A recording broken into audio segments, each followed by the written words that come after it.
Welcome back to Turó Talks face-to-face with me, Carrie Fraze, held here at the Turó Park Medical Clinic, a pioneering space for integrative health practices in the heart of Barcelona. And today I have three specialists with me who are going to give us some pointers on looking after our hair, our body and our eyes so that we can all be in the very best shape possible as we enter the autumn-winter season. So first up we have physiotherapist Raquel Fernandez-Nova. Welcome Raquel, how are you? Thank you, very well, how are you? Very well, thank you. Also with me is Dr. Daniela Fajardo, a specialist in trichology and capillary surgery. Hi Daniela, are you well? Hi Carrie, fine, you're fine. And finally we have aesthetic and facial reconstructive surgeon Dr. Rob van der Veen. Welcome Rob. Thank you, thank you. How are you? I'm fine, very fine, thank you. It's great to have you all in this wonderful brand new state-of-the-art clinic where there are many medical specialists working side by side. So I wanted to first ask each and every one of you how much of a difference that makes to you on a professional level to have that proximity to other specialists. Let's start with you, Raquel. Well, in my case, it's a wonderful opportunity because sometimes you have a patient that you feel that that patient need an extra help and is outside of your scope, and then outside of the door, next door, you have a colleague that can come and check, and we can talk about the patient and see that from a very multidisciplinary point of view. So from my point of view, it's wonderful, and I feel very comfortable to know that I have next door a colleague that can come and we can discuss things to improve our patients' satisfaction and activity. No? Yeah. Is that the same experience for you, Daniel? Yeah, exactly. It's fantastic because it's a lot of specialties at the same place, and it's a pretty nice place to work. Yeah, and I guess also, Rob, as well as professional level, it helps on a personal level to have colleagues in the same space. Yeah, sure. It's a very nice environment to work in, both professionally and also socially. We have this room that we're in right now that you cannot see exactly how it is, but it's a wonderful space that we can use whenever we have a break. And I agree with what my colleagues said. So it's we have different specialities, and even in my field of ocular and facial surgery or medicine, there are numerous specialists that we can turn to when we have a doubt or whatever, if we want to work together or to treat a patient with a couple of colleagues together. Yeah, because So on a possible. referral basis it works Yeah, very well. yeah, sure. Because normally ophthalmologists, because I'm trained basically as an ophthalmologist after I subspecialized, they always work in ophthalmological clinics and they have all the subspecialties of ophthalmology. But outside of that, they cannot offer the patient anything, and I'm very happy that we can at this clinic. Yeah, so it's a more holistic approach. Yes, overall to sure, medicine. yeah. And what about, Rob, the multilingual element? I mean, you all speak absolutely brilliant English, and how much do you think that helps for patients that would prefer to discuss their medical issues Well, in English?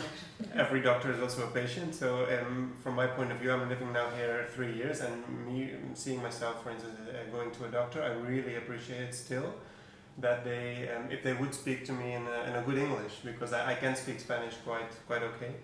And I visit my patients also in Spanish when I am in my hospital setting, but for my own complaints I can verbalize it much better in English and much more comfortable, and I reckon that my patients have the same thing, and they really appreciate that in us. Yeah, Daniela, that's your Yeah, me too. And it's not only Spanish or Catalan. I can speak here in English, and it's fantastic for me and for my patients because it's good talk, and I practice with them all day. Yeah, and Raquel, I imagine, to be able to speak in your native language when you've got sensitive medical issues makes a patient feel much more at ease. Exactly. I think when it comes to health problems, we all feel more comfortable to communicate in your own language rather than have to try other language. So yes, definitely it helps. So you're the ones that have to make the effort, of course, when the patient comes to speak in their native Definitely. language. But I commend you all on your level of English. It's fantastic and a great advantage for the clinic to have. Okay. I want to speak more to you now, Raquel. You're a physiotherapist. What would you say is the main role of a physio? Well, I like to see physiotherapists as the type of person that can help prevent and treat injuries and disabilities and some illnesses in order to get better outcomes. So, and we try to do that through helping with exercises, movement, education of patients, and advice. talk about the prevention of illnesses, Yes. and that's something that people don't think about with physiotherapy, do Exactly, they? They you're think about totally it as right. post Totally injury. right. Yes. So it's something that perhaps people could think about. I know we'll talk about Pilates a little later on in Sure. our chat, but people could think about using a sort of form of physiotherapy in their daily life. Exactly. But I think with sports, and I don't know what you think about, but more and more people, I don't know if it is because they practice more sport, but they get more injuries, and this type of patients tend to, instead of going directly to take medication, I'm going to see if I can talk to my physio and have a bit of advice whether I have to go and see a doctor or I can treat it. So yes, I think it is slightly changing how people see physiotherapists now. You specialise in different areas of Mhm. physiotherapy, Yes. one of them being the vestibular system. Can you explain a little bit about what that is, where it is? Well, it is a very complex wall, but I'm going to try to simplify it. So the balance system is a very complex system where the brain works as a main computer, and the brain, in order to keep you balanced, needs information from three major systems. So one is your visual system, the other one is your vestibular system, which is located within your inner ear, and the other third system is proprioception. So these are small receptors that are all over your body, and the three systems combine and keep constantly sending information to your brain, so your brain knows where you are at any time. So if you close your eyes, you still know that my arms are crossed, so I have my pen in my hand. So if I move my head, I know where my head is because my proprioception, my ear is sending information. So vestibular system is part of this balance system and helps you to move and balance. Oh, beautifully explained, thank you. So if my vestibular system was damaged, what sort of things would I notice? So there are many symptoms that you could find, but the main symptoms that we tend to see in clinic are dizziness, unsteadiness, and severe vertigo, which is when the room spins around you. Those are the most frequent symptoms that you will see in clinic. Then there are other more symptoms that could come with it, but the main ones are dizziness, unsteadiness, and vertigo. And that's caused by what exactly? And there are many reasons why you could have dizziness, but what we tend to see in clinic, and the most common reasons are, this can come from something as simple as rolling over in bed or after having a cold or flu. And the main reasons for those two big group of patients that we see, one, it will be the inflammation of the nerve that have to send the information from your ear into your brain, and that causes an alarm into the brain, and the brain will set the dizziness, tardiness, and vertigo. The other reason, it could be within your inner ears, we have tiny crystals that are floating, and when you move your head, they move with you. Where if these crystals move outside of the place where they should be, that sends a message to your brain, and the brain will interpret that as you are moving, but your eyes and the rest of your body is telling me you are not.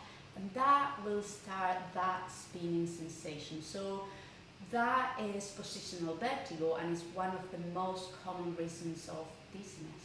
What about stress and anxiety? Can that affect the system? You know what? That is so interesting. When the patients come to me at the end of a long process of seeing a GP, going to the neurologist, going to the ear, nose and throat, by the time they reach out to me, they are really stressed. They have been maybe sometimes weeks, months, and even years dizzy. Of course you're going to get stressed and anxious because you are dizzy and you don't know what is causing this dizziness, and no one seems to know what happened. So anxiety is part of this process, but anxiety doesn't cause vertigo. So I think people tend to think, oh, because you are anxious you will get dizziness or vertigo, but in reality there is a processes is happening, and illnesses and inflammation that is happening and is giving you the symptoms. So no, the anxiety is what is causing the dizziness. Yeah, it's a knock-on effect, like so many different ailments. Yes. And we get stressed by them, understandably. So your job as a physiotherapist is to fix this. Is it reversible then? In some cases, like positional vertigo, yes, it is. In cases like vestibular neuritis, you can reverse the symptoms, and in some cases where it's very severe, you might not reverse the symptoms, but decrease those to a level that the patient feel functional again. They can go back to work, because most of these patients, we have to remember, they stop their lives. They stop going out. They are scared of working. They are scared of driving, and their lives stop. So by helping them with rehabilitation, vestibular rehabilitation, we help to bring that function back and decrease, in some cases, the symptoms. Yes. So a case of managing the symptoms. Yes. Then for In a lot some of people. cases, yes, and in some cases we could reverse the symptoms. And you also treat neurological conditions. So explain the link between physiotherapy and neuropathy. Well, this is a very big role. Neuropathy is when the nerve has been irritated, and the causes can be many things. It could be neurologic conditions such as Parkinson or MS, or it could be compression coming from a herniated disc that is compressing the root of the nerve and is creating that neurologic pain, sciatica, which is what we all know. It can come from an inflammatory process like the nerve irritated in your ear and creating that vestibular neuritis that we were talking before. So the role of a physiotherapist is to help patients to manage those symptoms and to learn, in some cases, how to live with it, how to alleviate those, or sometimes even overcome those symptoms. But generally, do you find patients that have neurological conditions need physiotherapy for a fairly long period of time? In cases of long-term conditions or degenerative conditions such as MS or Parkinson, yes. I like to see myself as a healthcare companion. We tend to see each other quite often when they have relapses. But what I try as a physiotherapist, as I say to you, is try to give them as many tools as possible so they can manage their lives and only come to me when they think that they cannot manage that situation anymore. Yeah, it's interesting you talk about tools to give to patients, and that's something that is emerging more and more, isn't it? About being able to help, not just giving them prescriptions. Not making the patient dependent on you. Yeah, giving them agency. Exactly. Yeah, I mean, you're also trained in Pilates, which is about body and mind, of course, and some people may not associate Pilates with traditional healthcare.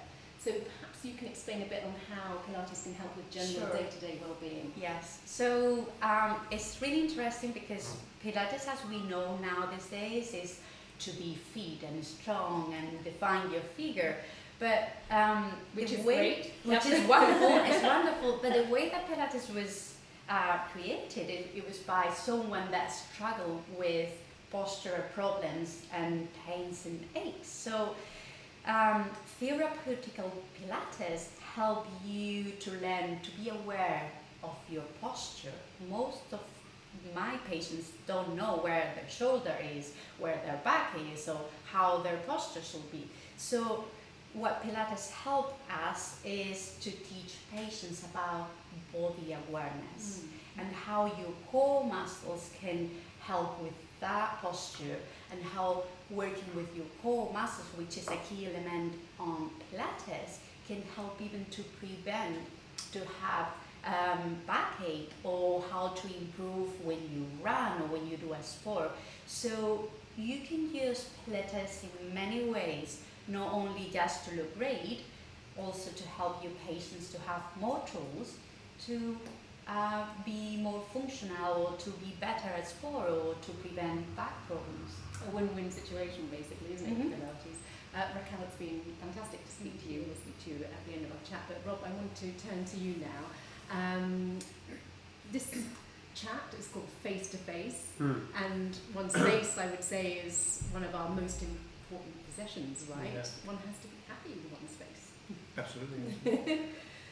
Now, you specialise in facial and eye surgery, specifically for the eyelids and also for the periocular region. Do you want to just explain where that is? Yes, I think I have to, because it's an area within, as I said, I'm trained as an ophthalmologist, and well, early on in my training I already wanted to do a little bit more than just the eye, so I spent quite some time already during my training in the eyelid area, operating eyelids, and then I went on to do a fellowship in Amsterdam in the Orbital Center, which is one of the, I might say, one of the best ones in Europe, which I was very happy to get into, and I could go really in depth in the eyelid surgery, lacrimal, so it's the tear ducts, the lacrimal gland, the tear drainage system, as well as orbital surgery. So within orbital surgery, it's mostly hospital work. We will see less here, but because we can't offer everything, sometimes you get a patient that needs some orbital work done, and with that you can think of trauma, a tumor in the orbita, or a reconstruction with somebody that had a trauma and once has his eye back, standing too far back, and we can put it more to the front. Or the other way around, somebody that has thyroid disease and develops thyroid eye disease, which the eyes more forward, we can place them back. So there are many things that you can do that many people are not aware of, and there's more orbital work, and that's more rare. In the private setting that we are in here, most of the things that I see that are like cosmetic or are eyelid things. So eyelid surgery, brow lifts, mid-face lifts, and that we complement, or I complement with Botox treatments and filler treatments to offer the whole deal, the whole package to our patients. And even those treatments have their functional and reconstructive aspect, because sometimes I use the filler not to make somebody more beautiful, but to reconstruct kind of the orbital thing that was lacking, a little bit of volume. You can even bring the eye more forward with that, and that also fills up your eyelids, so it will make your face more harmonized, one side towards the other. So there are many things, small tweaks that you can do with small interventions that really make you could say more beautiful or more harmonious. How do you say harmonious? Harmonious, yeah. Harmonious. And that's something that I really take a great pleasure in doing. And can you explain a little bit about what actually happens during eyelid surgery? Sure, yeah. There are many types of eyelid surgery, but the thing that we see that I treat most here is, for instance, the blepharoplasty, which is your typical eyelid surgery to get a more refreshed look. And for instance, in an upper eyelid blepharoplasty, what we do is we first sit the patient down calmly. We mark the area that we want to treat. So the skin that needs to be removed, if there is fat, what we are going to do with the fat, we mark that with a pen. And then, when that's done, the patient can lay down, and there will be given some injections of local anesthetic. And in the case of an upper eyelid surgery, you don't need any sedation for that. It can be done almost painless. It's like a little pinch from the dentist, but less bad, you could say. And it takes effect very rapidly. In 30 seconds, it's done. And then you can do the surgery in which you take out the skin, you take out some fat, or you replace some fat if need be, and then you place a suture, one running suture in the upper eyelid, and it's done. And that only takes about like 30 minutes. And then when you go to lower eyelid surgery and you do some more fat replacement, more comfortable for the patient to be sedated. And like that, the patient is more comfortable, I'm more comfortable, and afterwards we're both more happy, so that's why we do it like that. Yeah, incredibly specialist what you do. And is it a painful procedure for the patient? No, only the anesthetic pinch, so to speak. That moment you can feel, but that's only the first pinch, and then afterwards that's also not very painful. And with lower eyelid surgery or with bigger reconstructive procedures, it can be painful. That's why we use sedation for that, to give the anesthetic, so it will not be painful. Or in bigger cases, you do general anesthesia. And then, of course, it will also not be painful. Yeah, absolutely. Yeah. And approximately how long does it take for a patient to recover and actually see the results that they want to see? Well, the result you can sometimes see, if there is not a lot of swelling, almost immediately or in 2 days. But the recovery period in general, you should say about a week, more or less. And then we take out the sutures, and then they look already almost at their best. But if there is somebody that has a lot of hematoma, a lot of swelling or bruising, then it can take up to 2 weeks, for instance, for a bigger procedure, or a forelit, when you do both eyelids on both sides, it can take a little bit longer, of course, because the body has to work harder to recover from a bigger intervention, which is logical. and can take up about until 2 weeks, and depends a lot on what work they do or how their activities are. If they do a lot of sports, and how much they will be limited in what they do, because if they have a desk job or if they can work remote, which is now really after COVID everybody's working remote, they can just do that. I think in 1 or 2 days they can go back to work. And is this a surgery that will last a lifetime, or would they need to come back? It has a shelf life, so to speak, of Better for you, I guess. yeah, no, 10-15 years. Well, I Okay. try to make my my interventions as durable as possible because I like my patients happy. But it takes 10-15 years, and then when patients get older and they lose a little bit more of their facial fat and tension in their supporting structures, it can be that you have to take out a little bit more after 15 years if they want to keep the same result. And yeah, that's for taking out skin, so to speak. But because we lose fat when we age, the aging phase is mainly also bone degeneration, but that of course we cannot supplement, we cannot place bone in there. So that what you do is you can fill it with fat or with fillers, and that also gives more longevity of the procedures. Are there more people that are susceptible to drooping eyelids than others, or is it genetic, or is it nutrition, is it lifestyle? Or All of the above. Yeah, Yeah, okay. there's people that live very healthy, have good Yeah. genetics. Of course, they will have more chance of postponing it longer. But there are very few people nowadays that when they reach an older age that have not done any eyelid surgery, because at one point it just starts to touch your eyelashes and people start to always notice that they have this compulsion to blink or to lift their eyelids, and then that's normally the moment that they come to see me. Right. And Yeah. are there any situations when you've had to actually turn a patient away because it's not right for them to have undergo surgery? Yeah, that happens sometimes. Most people know what they're doing when they come, and Yeah. they've thought about it elaborately, and then they consult us, and then they already know more or less what they want when they come inside. And then sometimes you do have to adjust their expectations or their initial plan. For instance, you say a droopy eyelid. For me, that can mean many things. And there are people that have, for instance, they use a lot of contact lenses. When they use them for many years, the eyelid can actually go down. So it's not so much the skin; it's more the border that goes down, and they have this sleepy look. You know that they have always one eyelid a little bit lower than the other, and that you can also fix quite easily. And I have to explain that to them that they need that. And sometimes either they understand and believe what you're saying, or not, and that depends on case to case. But we do our best to explain well what they need to achieve what they need, you know, because not everybody can judge that perfectly themselves. Yeah, sure. I mean, you've seen a lot of before and afters, presumably. Just explain what a difference it can make to someone's facial appearance. Generally, it can make a very big and positive change in somebody's life and somebody's appearance, because they, for instance, a woman that says, I cannot never put makeup again, or my colleagues tell me I look tired. I'm not tired at all. And we can make them look how they feel. So that's a wonderful thing to do.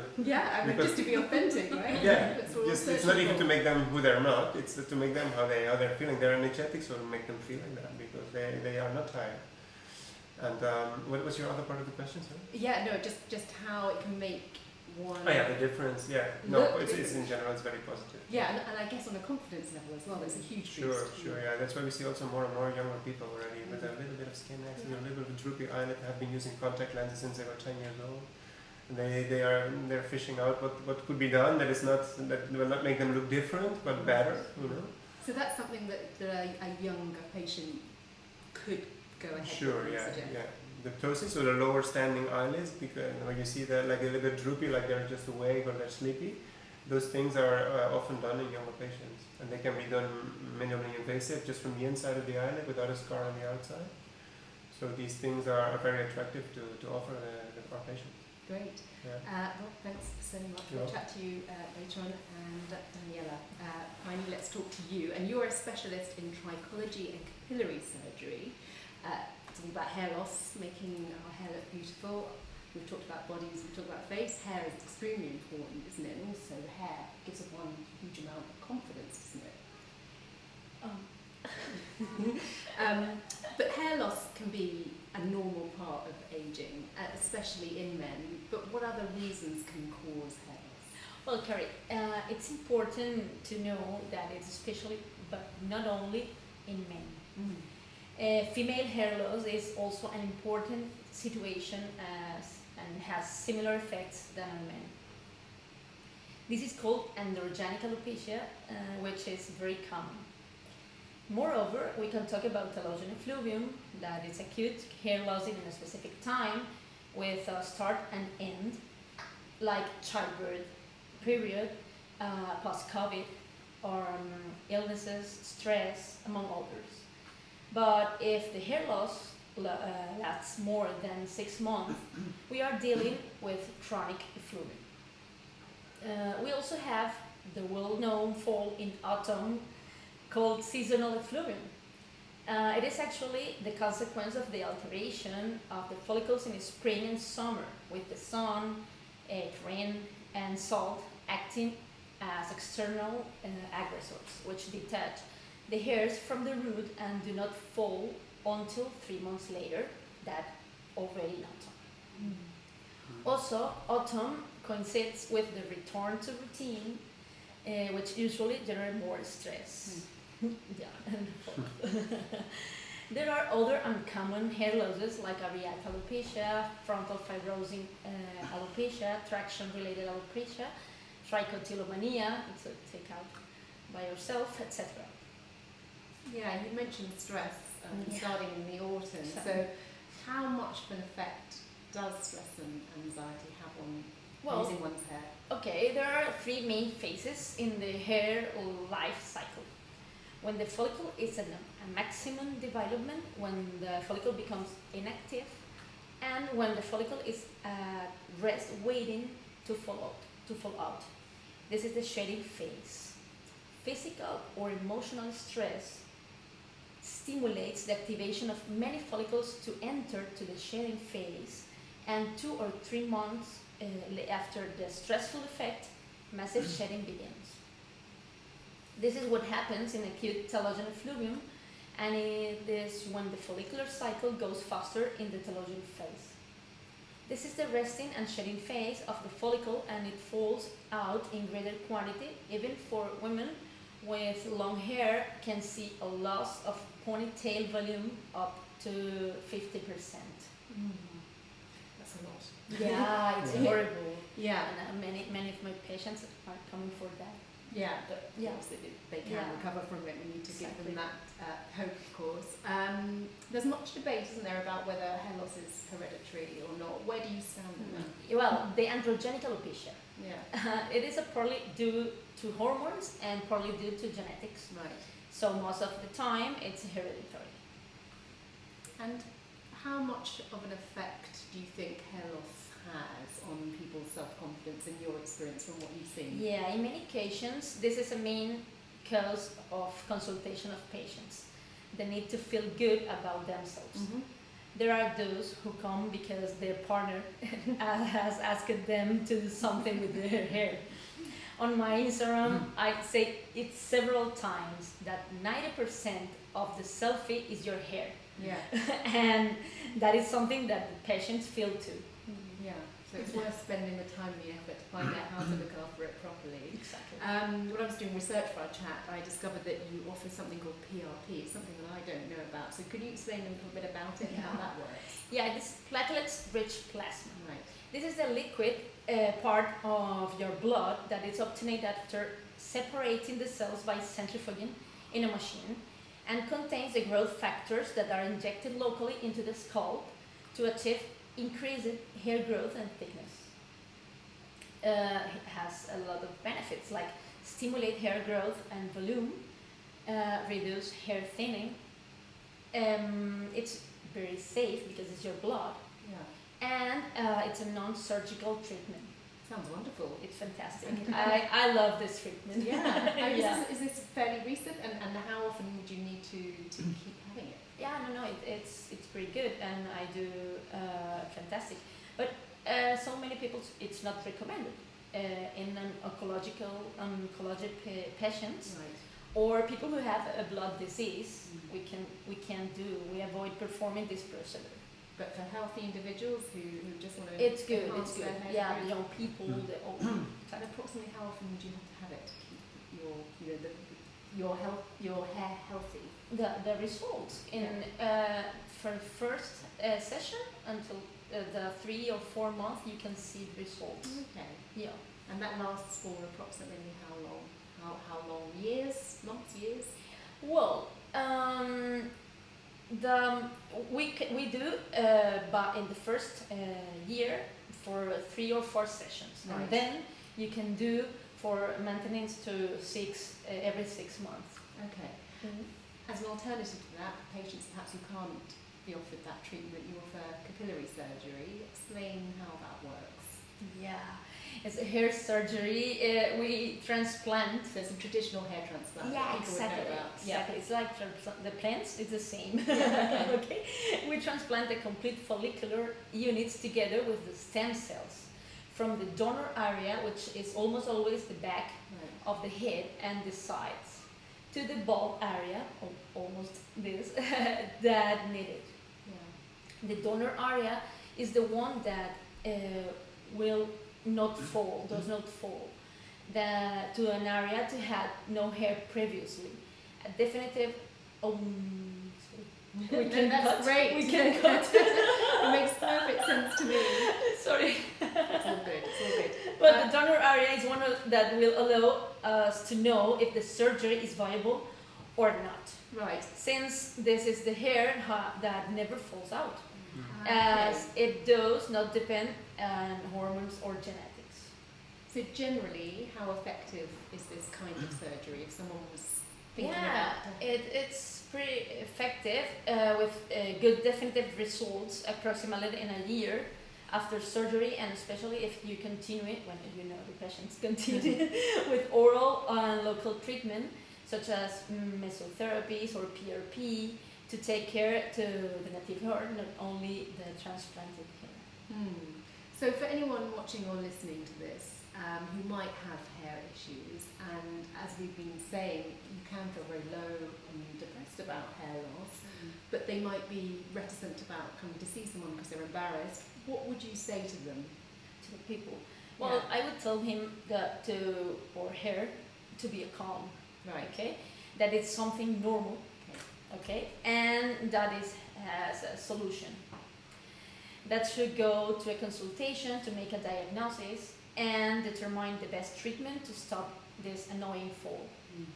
Yeah, and I'd imagine that, and just to end our chat, that a healthy lifestyle, eating well, exercising. Exactly. that Yeah, it's contributes. important. It's important, and the wash your hair a lot. It's important too. Washing your hair a lot, rather Yeah, a than lot. too little. It's not good that they always say it, and that it's not good to wash your hair. Yeah. Yes, it's necessary.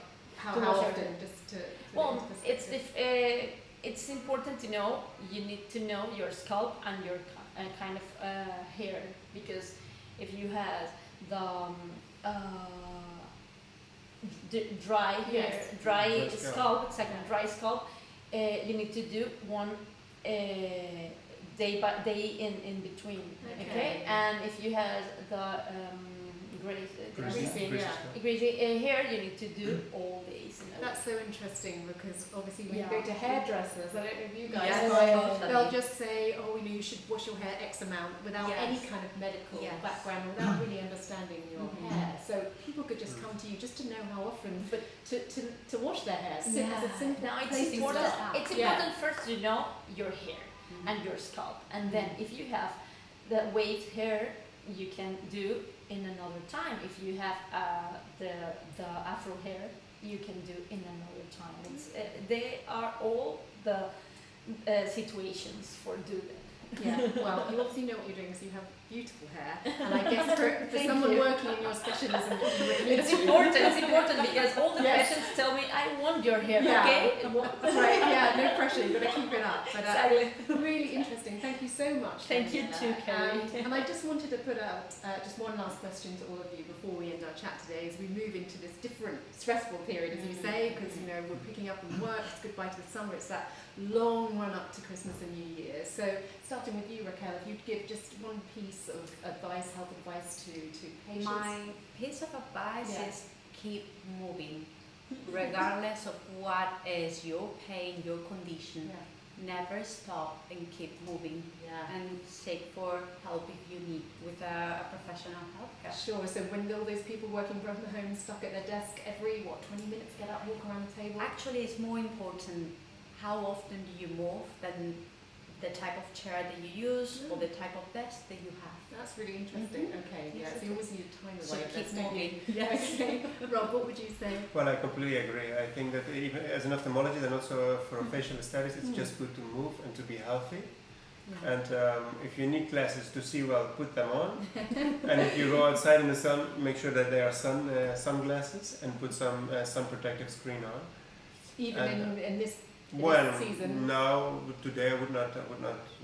I don't bother. But in summer, definitely do. Sure, it's okay. important.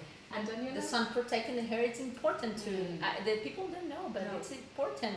Like not only for your scalp, it's for your hair too. The sun's protect and all the year.